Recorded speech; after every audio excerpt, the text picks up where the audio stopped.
We're here with Demon basketball head coach Mike McConathy. And Coach, you went on the road this weekend, took two really tough losses. Just talk about the two games, each one by one, at Corpus Christi and at Houston Baptist, and what you saw from your team that leaves you with positive reactions. Well, obviously, we're 1-3 in the league and dropped two tough road games against Corpus Christi, who's playing extremely well at this point, 3-1, and is in second place, tied with McNeese and Nichols for the second place finish, with Stephen F. Austin leading the conference. But I just didn't feel like that against the Corpus Christi game that we started off great. Got off 4-0, got up, felt real good about it, and then we just kind of shut down doing the things that we had been doing, or they figured out what we were doing. And they were just phenomenal offensively. They had a great night. Everything that they put up there went in. Some of that because we didn't contest the way we needed to contest, or some of that wasn't because we didn't block out like we needed to. We got beat on the boards handily by 10, which we'd done a lot better job on. And so it was just a tough night all the way around. Very, very disappointed. There was good venting after the game, and felt like that, we were headed in the right direction. We go play Houston Baptist on Saturday, a very difficult situation. Our women had played at 3. We didn't play at 7:30. We just, phenomenal offensive output, as we've had nearly every night, but we just didn't stop anybody in the first half. We were trying to press, and they're laying it up on us in the second half. Coach Mike finally got smart enough not to press anymore, and we battled back, got down as much as 15, came back and cut it to 1 at 71-70, and then take the lead with 12 seconds to go in the game.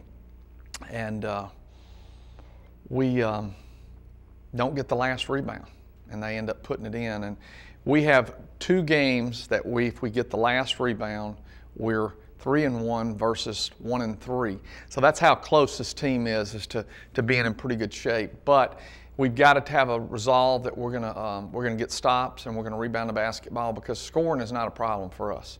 If anything, we score too fast. And that's really hurt our wave method of playing, because the fact that we score so fast that we can't wear the other team down, because they're coming right back on offense. And it's been an interesting year to have the talent that we have.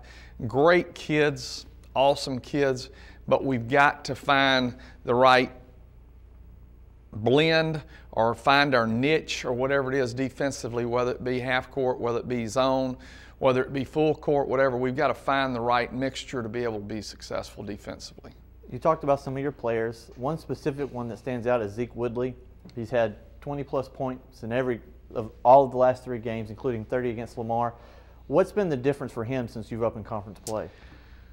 I think probably size of players, closer to his size, 30, 27, 24 respectively, 33 for 38 from the floor in the last 3 games. I mean, I've never seen anything like it. Just doing a great job. And the other thing about Zeke that's wonderful is he's a very good defender. As you grade out players, he and Jalen West grade out as the top 2 defenders that we've got on the team. So he's really doing a phenomenal job, and I think that Zeke is mature enough to let the game come to him and take what he has, and he doesn't force a lot of things on it.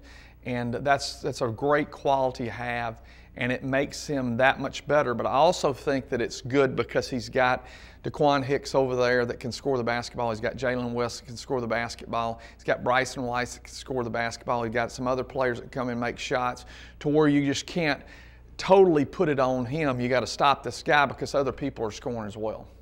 You have this week, you only have 1 game versus Stephen F. Austin. Last year you had 3 very close games, including the tournament championship that sent you to the NCAA tournament. Talk about how excited your guys are to face SFA and to continue that winning streak, and then being able to play them at home. Well, I mean, Stephen F. has a great team. They've got a great history. Brad Underwood came in and took over the team from Danny Casper. Had been a long-time coach. They're extremely successful, and he has done a remarkable job of taking all the strengths that Coach Casper had and add his strengths to his team, and his kids are just flourishing in his new system. They play hard-nosed defense just like they did when Coach Casper's there, but they play more of an upbeat game. They do a lot of things that are a lot different, and they really pose a really, really big challenge because they are kind of a new kid on the block, even though they're the old kid on the block, under Coach Underwood's tutelage and doing a phenomenal job. It'll be a great opportunity to play at home.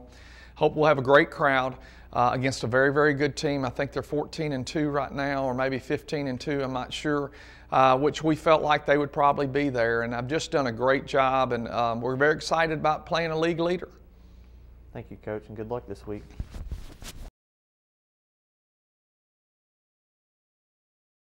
Okay, we're here with Lady Demon co-head coach Brooke Storr. And Coach, you come off of a weekend in which you won a game and lost a game on the road. Both games were on the road. So just talk about what you liked from your team, what you didn't like from your team on the road this weekend.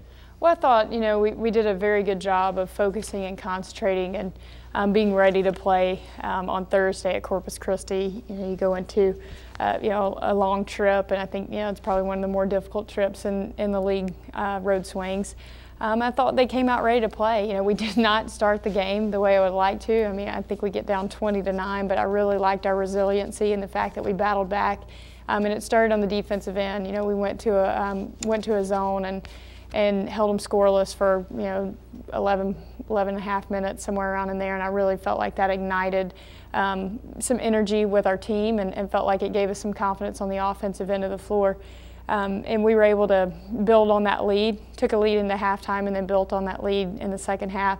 He got up to 17 around the 7-minute mark, and then missed some free throws down the stretch, front end of 1-1, and gave up some threes in transition and some missed assignments as far as guarding personnel correctly. But we're able to hang on for a win, and anytime you can get a win on the road, that's always a plus, especially for a young team. So I was pleased with our ability to fight back and then handle a little adversity on the road.